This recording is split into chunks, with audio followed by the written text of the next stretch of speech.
بسم اللہ الرحمن الرحیم۔ السلام علیکم ناظرین، جامعہ اسلام آباد کے میڈیا سیل کے پروگرام پیام نور کے ساتھ میں ہوں آپ کا میزبان محمد طیب میلادی۔ ناظرین کرام، آج کے پروگرام پیام نور میں ہمارا موضوع ہے اسلام میں توبہ کی اہمیت، اس کی فضیلت اور اس کی ضرورت۔ گفتگو کرنے کے لیے آج ہم نے مدعو کیا ہے عظیم مذہبی اسکالر حضرت علامہ مولانا مفتی محمد ماجد نواز جلالی صاحب، فاضل و مدرس جامعہ اسلام آباد اور P H D research scholar university of Karachi. تو سب سے پہلے تو میں شکریہ ادا کروں گا اپنے معزز مہمان کا کہ آپ تشریف لائے اور ہمیں یہ وقت عنایت فرمایا ہے۔ تو قبلہ مفتی صاحب، ہمارے معزز ناظرین کے لیے اس پروگرام میں ہمیں بتائیے گا کہ آج کے موضوع کے مناسبت کے حوالہ سے اسلام میں توبہ کی، استغفار کی اہمیت کیا ہے اور اس کی ضرورت کیا ہے؟ نحمدہ ونصلی ونسلم علی رسولہ الکریم، اما بعد، فاعوذ باللہ من الشیطان الرجیم، بسم اللہ الرحمن الرحیم۔ سب سے پہلے تو میں انتہائی مشکور ہوں طیب میلادی صاحب آپ کا اور جامعہ اسلام آباد میڈیا سیل کا، بالخصوص میڈیا سیکرٹری مولانا محفوظ رسن جلالی صاحب کا، کہ جنہوں نے اس پروقار پروگرام میں بندہ ناچیز کو مدعو کیا۔ میں دعا گو ہوں کہ اللہ تبارک و تعالیٰ اس پروگرام کو اپنی بارگاہ میں شرف قبولیت عطا فرمائے اور جامعہ اسلام آباد میڈیا سیل کو دن دگنی رات چگنی ترقی عطا فرمائے۔ جہاں تک آپ نے سوال کیا کہ اسلام میں توبہ کو کیا اہمیت حاصل ہے، تو میں اس سلسلہ میں عرض کروں گا کہ دین اسلام کے اندر توبہ کو انتہائی مرکزی اور کلیدی حیثیت حاصل ہے۔ انسان جب دائرہ اسلام میں داخل ہو جاتا ہے تو اس کے بعد شریعت نے کچھ چیزوں کو اس پر لازم کیا ہے۔ اگر انسان ان چیزوں کا لحاظ نہ رکھے، اللہ تبارک و تعالیٰ نے جن چیزوں کے کرنے کا حکم دیا ان کو بجا نہ لائے اور جن چیزوں سے منع کیا یعنی اوامر و نواہی کا لحاظ نہ رکھے، تو بندہ اللہ تعالیٰ کے ہاں گناہ گار ٹھہرتا ہے۔ اب اس گناہ کا کفارہ شریعت اسلامیہ نے، شریعت مطہرہ نے توبہ کا انتظام کیا ہے۔ اب اس سلسلے میں یہ ہے کہ انسان کو یہ چاہیے کہ جب اس سے کوئی گناہ ہو جائے تو پھر اللہ تبارک و تعالیٰ کی بارگاہ میں توبہ استغفار کرے، اس پر ڈٹ نہ جائے۔ اگر انسان گناہ کرنے کے بعد اس پر ڈٹ جائے گا تو انتہائی مذموم حرکت کرنے والا قرار پائے گا۔ قرآن و سنت میں توبہ کی انتہائی اہمیت بیان کی گئی ہے۔ ارشاد باری تعالیٰ ہے، یا ایھا الذین آمنوا توبوا الی اللہ توبۃ نصوحا، میں اللہ تبارک و تعالیٰ نے توبۃ النصوح کا ذکر کیا ہے۔ مفسرین کرام فرماتے ہیں کہ توبۃ النصوح سے مراد ایسی توبہ کہ جب بندہ ایک دفعہ اللہ تعالیٰ کی بارگاہ میں توبہ کر لے تو پھر دوبارہ گناہ کی طرف نہ پھٹکے، تو اسے توبۃ النصوح سے تعبیر کیا جاتا ہے۔ نبی اکرم صلی اللہ علیہ وسلم کے کثیر فرامین توبہ کے حوالے سے موجود ہیں، بلکہ محدثین کرام نے اپنی کتابوں کے اندر کتاب التوبہ اور باب التوبہ کے عنوانات قائم کیے ہیں، جس سے یہ معلوم ہوتا ہے کہ دین اسلام میں توبہ کو انتہائی اہمیت حاصل ہے۔ اس سلسلہ میں نبی علیہ السلام کے دو فرامین آپ کے سامنے رکھوں گا۔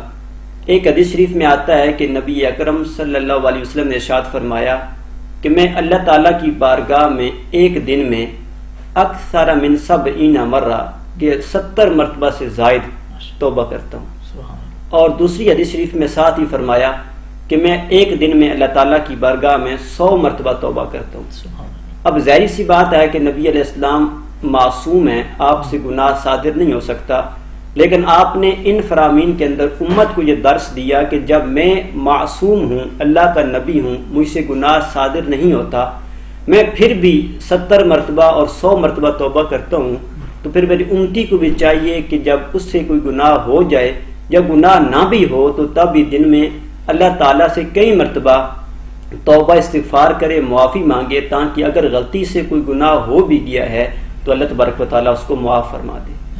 اسی طرح ایک حدیث شریف میں آتا ہے کہ نبی علیہ السلام فرماتے ہیں توبہ کی اہمیت کو بیان کرتے ہوئے، آپ فرماتے ہیں کہ اگر کوئی بندہ جنگل میں جائے اور وہاں درخت کے نیچے اپنی سواری کو باندھ دے تو پھر اس کی آنکھ لگ جائے، وہ سو جائے، جب بیدار ہو تو کیا دیکھتا ہے کہ سواری وہاں موجود نہیں ہے، تو بھوک بھی ہے، پیاس بھی ہے، پریشانی بھی ہے. اسی پریشانی کے عالم میں دوبارہ اس کی آنکھ لگ جاتی ہے، دوبارہ سو جاتا ہے. تو پھر جب جاگتا ہے وہ یہ سمجھ رہا ہوتا ہے کہ اب میری زندہ رہنے کے امکانات نہیں ہیں، اس لیے کہ نہ تو زیادہ سفر میرے پاس موجود ہے، نہ سواری ہے کہ میں کہیں پہنچ سکوں. تو وہ مرنے کے اعتبار سے یہ سوچ کر کہ اب موت ہی موت ہے، وہ دوبارہ سو جاتا ہے. تو دوبارہ جب آنکھ کھلتی ہے تو کیا دیکھتا ہے کہ سواری اس کے سامنے موجود ہے، اور جو اس پہ کھانے پینے کا سامان تھا وہ بھی موجود ہے. تو نبی علیہ السلام فرماتے ہیں کہ وہ بندہ انتہائی خوشی کے عالم میں اس کی زبان سے یہ الفاظ نکل جاتے ہیں کہ اللہم انت عبدی و انا ربک، کہ اے اللہ تو میرا بندہ ہے اور میں تیرا رب ہوں. یعنی شدت فرح، انتہائی خوشی کی وجہ سے اسے یہ پتہ ہی نہیں چلتا کہ وہ کیا کہہ رہا ہے، اس سے اپنی زبان پر گرفت ہی نہیں ہوتی، اور اس نے یہ کہنا ہوتا ہے کہ اے اللہ تو میرا رب ہے، میں تیرا بندہ ہوں. اور خوشی کے عالم میں اس کی زبان سے یہ نکل جاتا ہے کہ اے اللہ تو میرا بندہ ہے اور میں تیرا رب ہوں. تو جتنا خوشی کا عالم اس وقت ہوتا ہے، نبی علیہ السلام فرماتے ہیں کہ جب کوئی بندہ یہ مومن اللہ تعالیٰ کی بارگاہ میں توبہ استغفار کرتا ہے تو اللہ تبارک و تعالیٰ کو اس سے زیادہ خوشی ہوتی ہے. ان فرامین سے اور اس آیت کریمہ جو میں نے ذکر کی شروع میں، اس سے آپ اندازہ لگا سکتے ہیں کہ دین اسلام میں توبہ کو کتنی اہمیت حاصل ہے، اور یہ توبہ کا جو مبارک عمل ہے یہ اللہ رسول کی بارگاہ میں کتنا مقبول ہے. سبحان اللہ. اچھا مفتی صاحب ہماری رہنمائی فرمائیے گا اس معاملے میں کہ کیا توبہ یا استغفار کے لیے اسلام کے اندر کوئی وقت بھی خاص کیا گیا ہے، یا اس کے لیے کوئی شرائط ہمارے لیے لاگو کی گئی ہیں کہ ان شرائط کے ہوتے ہوئے توبہ قبول ہوگی؟ ماشاءاللہ میلادی صاحب آپ نے بہت اچھا سوال کیا.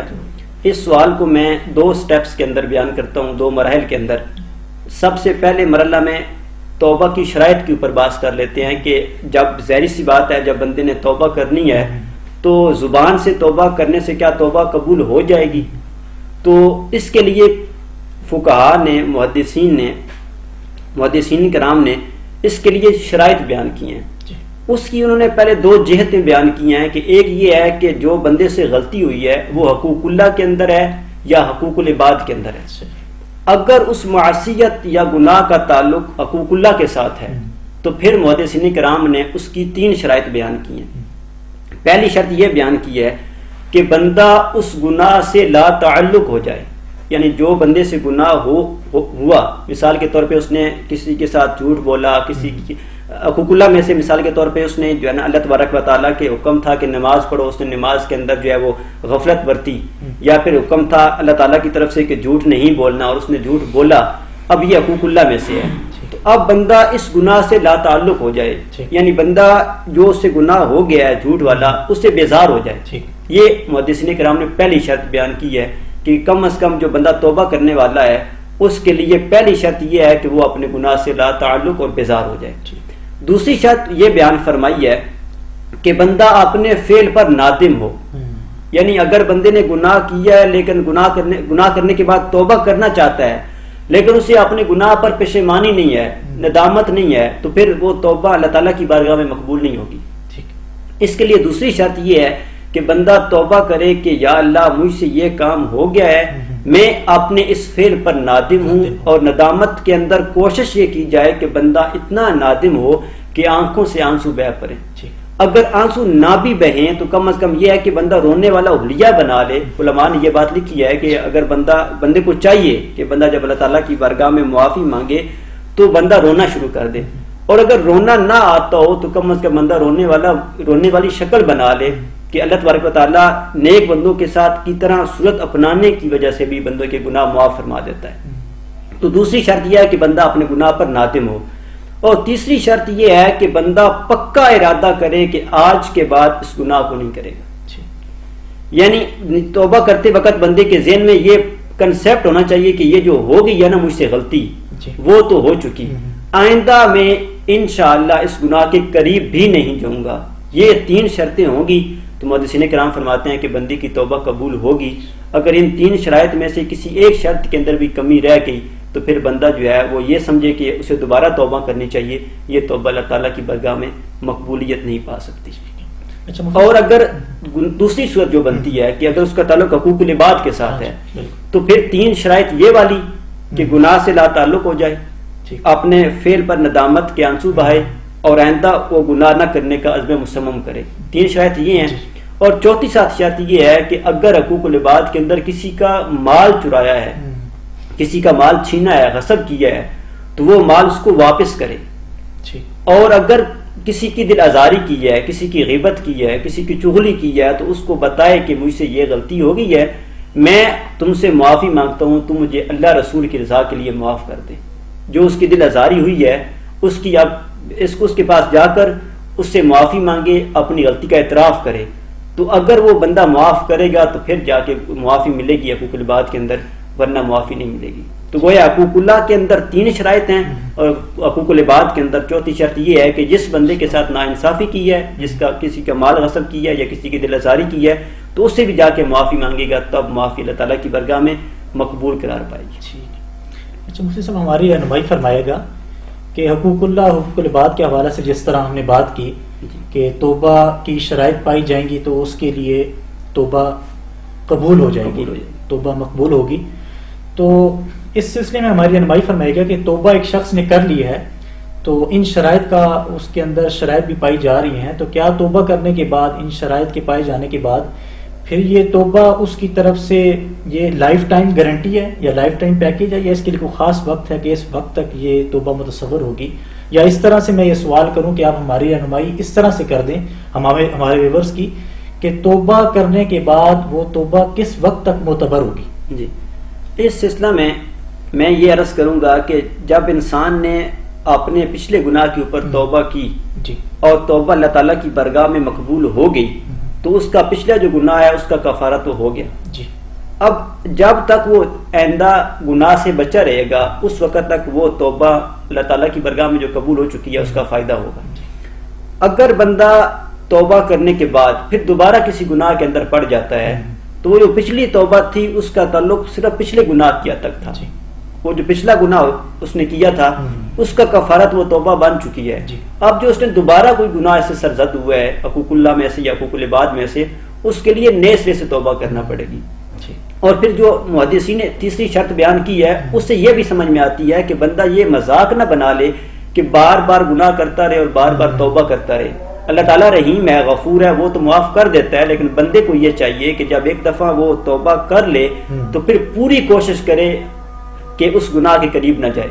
ظاہر سی بات ہے شیطان بندے کو پھسلا دیتا ہے، بہکا دیتا ہے، تو وہ انسان کے اختیار میں کچھ چیزیں نہیں بھی ہوتی، لیکن اگر پھر بھی کبھی شیطان بندے کو پھسلا دے، غلطی ہو جائے، تو پھر دوبارہ معافی اللہ تعالیٰ سے مانگنی چاہیے، توبہ کرنی چاہیے، اور پھر بھی ساتھ یہی ارادہ کرنا چاہیے دل کے اندر کہ آئندہ میں اس گناہ کے قریب نہیں جاؤں. بہت شکریہ مفتی صاحب. آخر میں ہمارے ویورز کے لیے آپ پیغام دیجیے گا اس توبہ جو آج کا ہمارا موضوع ہے، اس کے تناظر میں، رمضان مبارک کے تناظر میں ہمارے ویورز کے لیے کیا خاص پیغام ہے آپ کی طرف سے؟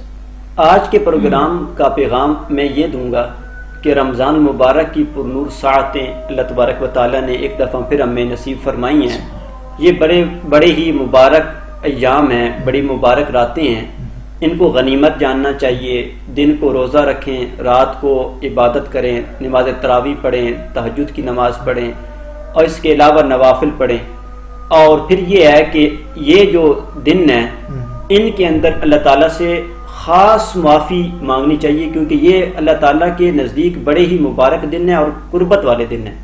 یعنی یہ وہ دن ہیں کہ جن کے اندر اللہ تبارک و تعالیٰ کی جو رحمت ہے اور جو مغفرت ہے اور جو بخشش ہے وہ موسلا دھار بارش کی طرح برس رہی ہوتی ہے. تو ان مبارک دنوں میں جب بندہ اللہ تعالیٰ کی برگاہ میں معافی مانگتا ہے تو ایک تو بندے کا دل نرم ہو جاتا ہے. رمضان کی اپنی برکت یہ ہے کہ بندے کا دل ان دنوں کے اندر نرم پڑ جاتا ہے عام دنوں کی بنسبت. اور پھر دوسری بات یہ ہے کہ اللہ تبارک و تعالیٰ چونکہ ان دنوں میں زیادہ بندوں کے گناہ معاف فرما رہا ہوتا ہے، تو جب بندہ ان دنوں میں اللہ تعالیٰ کی برگاہ میں توبہ استغفار کرے گا تو یقیناً اللہ تبارک و تعالیٰ اس کی توبہ کو قبول فرما لے گا.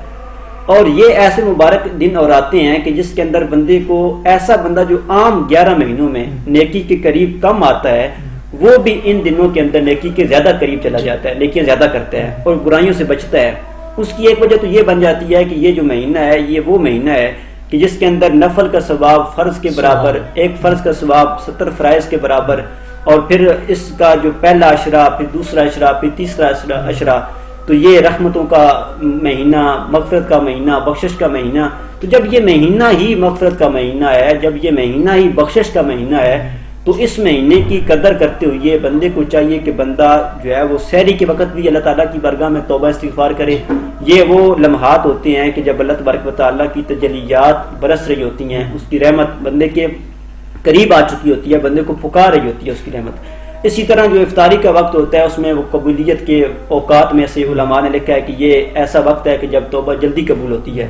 تو ان اوقات کو غنیمت جانتے ہوئے، ان لمحات کو غنیمت جانتے ہوئے بندے کو چاہیے کہ توبہ استغفار کرے. میں اس آج کے پروگرام میں یہ پیغام دینا چاہتا ہوں کہ ان دنوں کو غنیمت جانیں، ان راتوں کو غنیمت جانیں، اللہ تعالیٰ کی بارگاہ میں توبہ استغفار کریں. یہ جو توبہ کے لمحات ہیں، یہ اس وقت تک بندہ توبہ کر سکتا ہے جب تک بندہ حالت نزع میں نہ جائے. علماء نے لکھا ہے. تو یہ اللہ تعالیٰ نے ایک دفعہ ہم پر دوبارہ فضل فرمایا ہے کہ ہمیں رمضان مبارک نصیب ہو گیا ہے.